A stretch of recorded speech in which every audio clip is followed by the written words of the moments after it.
2020 ಸರ್ವೋಚ್ಚ ನ್ಯಾಯಾಲಯ ಸನ್ಮಾನ್ಯ ನ್ಯಾಯಮೂರ್ತಿ ಶ್ರೀ ದೀಪಕ್ ಗುಪ್ತಾ ಮತ್ತು ಅನಿರುದ್ಧ್ ಬೋಸ್, ಎಂ. ಅಬ್ಬಾಸ್ ಹಾಜಿ ವಿರುದ್ಧ ಟಿ.ಎನ್.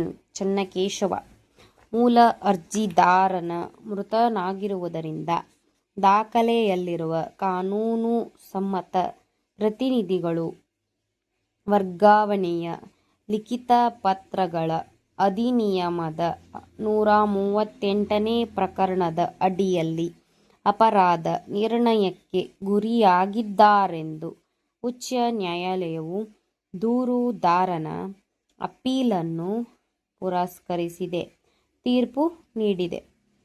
ಉಚ್ಚ ನ್ಯಾಯಾಲಯವು ದೂರುದಾರನ ಅಪೀಲನ್ನು ಪುರಸ್ಕರಿಸಿ ಇಂಥ ಮೊಕದ್ದಮೆಯಲ್ಲಿ ಕಾನೂನು ಸಮ್ಮತ ವಾರಸುದಾರನು ಜುಲ್ಮಾನೆ ಸಂದಾಯ ಮಾಡಲಾಗಲಿ ಅಥವಾ ಕಾರಾವಾಸ ಶಿಕ್ಷೆಗೆ ಒಳಗಾಗಲಿ ಗುರಿಯಾಗುವುದಿಲ್ಲ.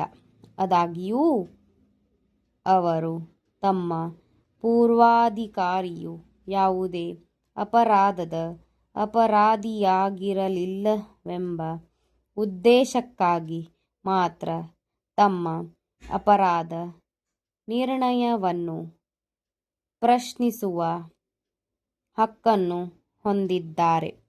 ಆದುದರಿಂದ ನಾವು ಈ ಅಪೀಲನ್ನು ಮುಂದುವರೆಸಲು ಕಾನೂನು ಸಮ್ಮತ ವಾರಸುದಾರರು ಸಲ್ಲಿಸಿದ ಈ ಅರ್ಜಿಗೆ ಅವಕಾಶ ನೀಡಿದ್ದೇವೆ. ದೂರುದಾರನು ಉಚ್ಚ ನ್ಯಾಯಾಲಯಕ್ಕೆ ಅಪೀಲನ್ನು ಸಲ್ಲಿಸಿದ್ದು ಎಲ್ಲ ಪುರಾವೆಗಳನ್ನು ಪರಿಗಣಿಸಿದ ನಂತರ ಅದು ವಿಚಾರಣಾ ನ್ಯಾಯಾಲಯದ ತೀರ್ಪನ್ನು ಬದಲಿಸಿ ಸಕಾರಣಯುಕ್ತ ತೀರ್ಪನ್ನು ನೀಡಿದೆ. ಉಚ್ಚ ನ್ಯಾಯಾಲಯವು ವಿವೇಚಿಸಿದ ಕಾರಣಗಳೆಂದರೆ, ಮೂಲ ಅಪೀಲುದಾರನು ಚೆಕ್ಗೆ ತಾನು ಸಹಿ ಮಾಡಿಲ್ಲವೆಂದು ಹೇಳಲು ಸಾಕ್ಷಿ ಕಟಕಟೆ ಒಳಗೆ ಕಾಲಿಡಲಿಲ್ಲ. ಹಸ್ತಾಕ್ಷರ ತಜ್ಞನ ಅಭಿಪ್ರಾಯವು ಅಭಿಪ್ರಾಯ ಮಾತ್ರವಾಗಿದ್ದು ನಿರ್ಣಾಯಕವಲ್ಲ. ದೂರುದಾರನು ತನಗೆ ಕಳುಹಿಸಿದ ನೋಟಿಸಿಗೆ ಉತ್ತರವನ್ನು ತಾನು ಕಳುಹಿಸಿದ್ದಾಗಿ ಸಾಬೀತುಪಡಿಸುವಲ್ಲಿ ಅಪೀಲುದಾರನು ವಿಫಲನಾಗಿರುವುದರಿಂದ ಹಾಗೆಂದು ಕರೆಯಲಾದ ಉತ್ತರವನ್ನು ಸಾಕ್ಷ್ಯದಲ್ಲಿ ಗುರುತಿಸಲಾಗಿಲ್ಲ ಮತ್ತು ಅದರ ಅಂಚೆ ಸ್ವೀಕೃತಿಯನ್ನೂ ಸಹ ದಾಖಲೆಯಲ್ಲಿ ಇರಿಸಿರುವುದಿಲ್ಲ. ಇತರ ಕ್ರಿಮಿನಲ್ ಮೊಕದ್ದಮೆಗಳಲ್ಲಿ ಖುಲಾಸೆಗೊಳಿಸಲು ಅನ್ವಯಿಸುವ ತತ್ವಗಳನ್ನು ಈ ಮೊಕದ್ದಮೆಗಳಿಗೆ ಅನ್ವಯಿಸಲಾಗದು. ಪ್ರಸ್ತುತ ಮೊಕದ್ದಮೆಗೆ ಸಂಬಂಧಪಡುವಷ್ಟರ ಮಟ್ಟಿಗೆ ಉಚ್ಚ ನ್ಯಾಯಾಲಯವು ನೀಡಿರುವ 3 ಕಾರಣಗಳ ಜೊತೆಗೆ ಚೆಕ್ ಹಾಳೆಗಳು ದೂರುದಾರನ ಕೈಗೆ ಹೇಗೆ ತಲುಪಿದವು ಎಂಬುದನ್ನು ಸಹ ಮೂಲ ಅಪೀಲುದಾರನು ವಿವರಿಸಿರುವುದಿಲ್ಲವೆಂಬುದು ನಮ್ಮ ಅಭಿಪ್ರಾಯವಾಗಿದೆ. ಮೂಲ ಅಪೀಲುದಾರನ ಕಚೇರಿಗೆ ತಾನು ಕೇವಲ ಭೇಟಿ ನೀಡಿದುದಾಗಿ ದೂರುದಾರನು ಒಪ್ಪಿಕೊಂಡಿದ್ದಾನಾದರೂ ತನ್ನ ಭಾಗವನ್ನು ಇತರ ಎಲ್ಲ ಸುಳಿವುಗಳನ್ನು ಅಲ್ಲಗಳೆದಿದ್ದಾನೆ. ಆ ತರುವಾಯ ಮೊಕದ್ದಮೆಯ ತನ್ನ ಭಾಗವನ್ನು ಸಾಬೀತುಪಡಿಸುವುದು ಅಪೀಲುದಾರನ ಕೆಲಸವಾಗಿತ್ತು. ಉಚ್ಚ ನ್ಯಾಯಾಲಯವು ಅಧಿನಿಯಮದ 138ನೇ ಪ್ರಕರಣದ ಅಡಿಯಲ್ಲಿ ಮೂಲ ಅಪೀಲುದಾರನು ಅಪರಾಧಿಯೆಂದು ನಿರ್ಣಯಿಸುವಲ್ಲಿ ಸರಿ ಇದೆ. ಅಪೀಲಿನಲ್ಲಿ ಹಸ್ತಕ್ಷೇಪ ಮಾಡುವ ಯಾವುದೇ ಕಾರಣ ನಮಗೆ ಕಂಡುಬರುತ್ತಿಲ್ಲ. ತದನುಸಾರವಾಗಿ ಅದನ್ನು ವಜಾಗೊಳಿಸಲಾಗಿದೆ. ತೀರ್ಪು: ಬದಲಿ ಅರ್ಜಿಯನ್ನು ಸಲ್ಲಿಸುವಲ್ಲಿ ಆದ ವಿಳಂಬವನ್ನು ಮನ್ನಿಸಲಾಗಿದೆ. ಬದಲಿ ಅರ್ಜಿ ಸಲ್ಲಿಸಲು ಅವಕಾಶ ನೀಡಿ ವ್ಯವಹರಣೆ ಕೊನೆಗೊಳ್ಳುವುದನ್ನು ತಳ್ಳಿಹಾಕಲಾಗಿದೆ. ದಿನಾಂಕ 22/10/2008 ಉಚ್ಚ ನ್ಯಾಯಾಲಯದ ಆದೇಶದ ವಿರುದ್ಧ ಈ ಅಪೀಲನ್ನು ನಿರ್ದೇಶಿಸಲಾಗಿದ್ದು, ಅದರಲ್ಲಿ ಉಚ್ಚ ನ್ಯಾಯಾಲಯವು ದೂರುದಾರನ ಅಪೀಲನ್ನು ಪುರಸ್ಕರಿಸಿ, ನಮ್ಮ ಮುಂದಿರುವ ಮೂಲ ಅರ್ಜಿದಾರನು ದಾಖಲೆಯಲ್ಲಿರುವ ಕಾನೂನು ಸಮ್ಮತ ಪ್ರತಿನಿಧಿಗಳು ವರ್ಗಾವಣೆಯ ಲಿಖಿತ ಪತ್ರಗಳ ಅಧಿನಿಯಮದ ಇದರಲ್ಲಿ ಇನ್ನು ಮುಂದೆ ಅಧಿನಿಯಮ ಎಂದು ಉಲ್ಲೇಖಿಸಲಾಗುವುದು 138ನೇ ಪ್ರಕರಣದ ಅಡಿಯಲ್ಲಿ ಅಪರಾಧ ನಿರ್ಣಯಕ್ಕೆ ಗುರಿಯಾಗಿದ್ದಾರೆಂದು ತೀರ್ಪು ನೀಡಿದ್ದಾರೆ.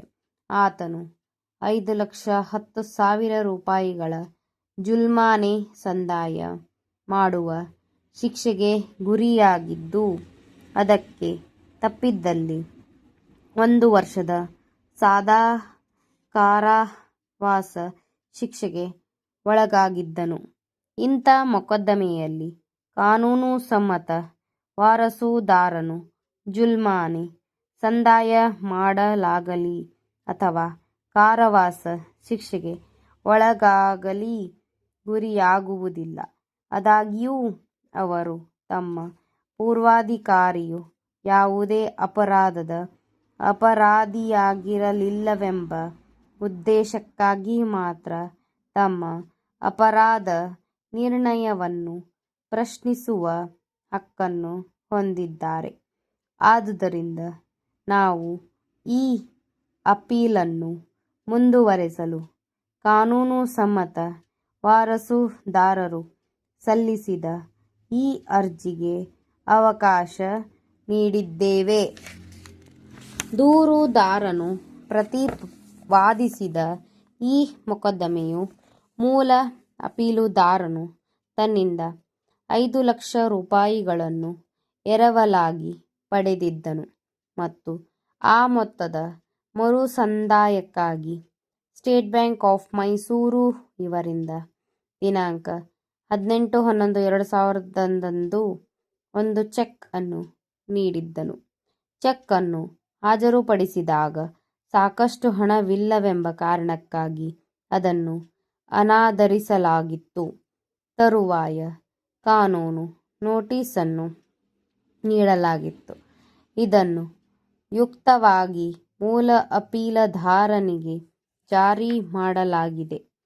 ದೂರುದಾರನ ಪ್ರಕಾರ ಸದರಿ ನೋಟಿಸಿಗೆ ಯಾವುದೇ ಉತ್ತರವನ್ನು ಸ್ವೀಕರಿಸಲಾಗಿಲ್ಲ ಮತ್ತು ಆ ಕಾರಣದಿಂದಾಗಿ ಒಂದು ಖಾಸಗಿ ದೂರನ್ನು ಸಲ್ಲಿಸಲಾಗಿತ್ತು. ಆರೋಪಿಯು ತಾನು ಚೆಕ್ಗೆ ಸಹಿ ಮಾಡಿರಲಿಲ್ಲವೆಂದು ಪ್ರತಿವಾದಿಸಿದ್ದಾನೆ ಎಂಬುದು ಮೊಕದ್ದಮೆಯಾಗಿದೆ. ವಿಚಾರಣೆಯ ಅವಧಿಯಲ್ಲಿ ಮೂಲ ಅಪೀಲುದಾರನು ಚೆಕ್ ಅನ್ನು ಪಡೆದು ಒಪ್ಪಿತ ಸಹಿಗಳೊಂದಿಗೆ ಹೋಲಿಸಲು ಹಸ್ತಾಕ್ಷರ ತಜ್ಞರಿಗೆ ಕಳುಹಿಸಿದನು. ಹಸ್ತಾಕ್ಷರ ತಜ್ಞರಿಗೆ ಕಳುಹಿಸಿದ್ದ ಒಪ್ಪಿತ ಸಹಿಗಳು ಯಾವುವು ಎಂಬುದು ಸ್ಪಷ್ಟವಾಗಿರಲಿಲ್ಲವಾದರೂ ಹಸ್ತಾಕ್ಷರ ತಜ್ಞರು ಚೆಕ್ ಮೇಲಿರುವ ಸಹಿಗಳು ಒಪ್ಪತ ಸಹಿಗಳನ್ನು ಬರೆದಿದ್ದ ವ್ಯಕ್ತಿಯದಲ್ಲವೆಂದು ಅಭಿಪ್ರಾಯಪಟ್ಟರು. ಚೆಕ್ನಲ್ಲಿರುವ ಸಹಿಗಳು ಮೂಲ ಅಪೀಲುದಾರನ ಸಹಿಗಳಾಗಿರಲಿಲ್ಲವೆಂಬುದು ಹಸ್ತಾಕ್ಷರ ತಜ್ಞನ ಅಭಿಪ್ರಾಯ ಎಂಬ ಕಾರಣದ ಮೇಲೆ ಮುಖ್ಯವಾಗಿ ವಿಚಾರಣಾ ನ್ಯಾಯಾಲಯವು ದೂರನ್ನು ವಜಾಗೊಳಿಸಿದೆ. ದೂರುದಾರನು ಉಚ್ಚ ನ್ಯಾಯಾಲಯಕ್ಕೆ ಅಪೀಲನ್ನು ಸಲ್ಲಿಸಿದ್ದು, ಎಲ್ಲ ಪುರಾವೆಗಳನ್ನು ಪರಿಗಣಿಸಿದ ನಂತರ ಅದು ವಿಚಾರಣಾ ನ್ಯಾಯಾಲಯದ ತೀರ್ಪನ್ನು ಬದಲಿಸಿ ಸಕಾರಣಯುಕ್ತ ತೀರ್ಪನ್ನು ನೀಡಿದೆ. ಉಚ್ಚ ನ್ಯಾಯಾಲಯವು ವಿವೇಚಿಸಿದ ಕಾರಣಗಳೆಂದರೆ ಮೂಲ ಅಪೀಲುದಾರನು ಚೆಕ್ಗೆ ತಾನು ಸಹಿ ಮಾಡಿಲ್ಲವೆಂದು ಹೇಳಲು ಸಾಕ್ಷಿ ಕಟಕಟೆಗೆ ಒಳಗೆ ಕಾಲಿಡಲಿಲ್ಲ. ಹಸ್ತಾಕ್ಷರ ತಜ್ಞನ ಅಭಿಪ್ರಾಯ ಮಾತ್ರವಾಗಿದ್ದು ನಿರ್ಣಾಯಕವಲ್ಲ. ದೂರುದಾರನಿಗೆ ತನಗೆ ಕಳುಹಿಸಿದ ನೋಟಿಸ್ ಉತ್ತರವನ್ನು ತಾನು ಕಳುಹಿಸಿದ್ದಾಗಿ ಸಾಬೀತುಪಡಿಸುವಲ್ಲಿ ಅಪೀಲುದಾರನು ವಿಫಲನಾಗಿರುವುದರಿಂದ ಹಾಗೆಂದು ಕರೆಯಲಾದ ಉತ್ತರವನ್ನು ಸಾಕ್ಷ್ಯದಲ್ಲಿ ಗುರುತಿಸಲಾಗಿಲ್ಲ ಮತ್ತು ಅದರ ಅಂಚೆ ಸ್ವೀಕೃತಿಯನ್ನೂ ಸಹ ದಾಖಲೆಯಲ್ಲಿ ಇರಿಸಿರುವುದಿಲ್ಲ.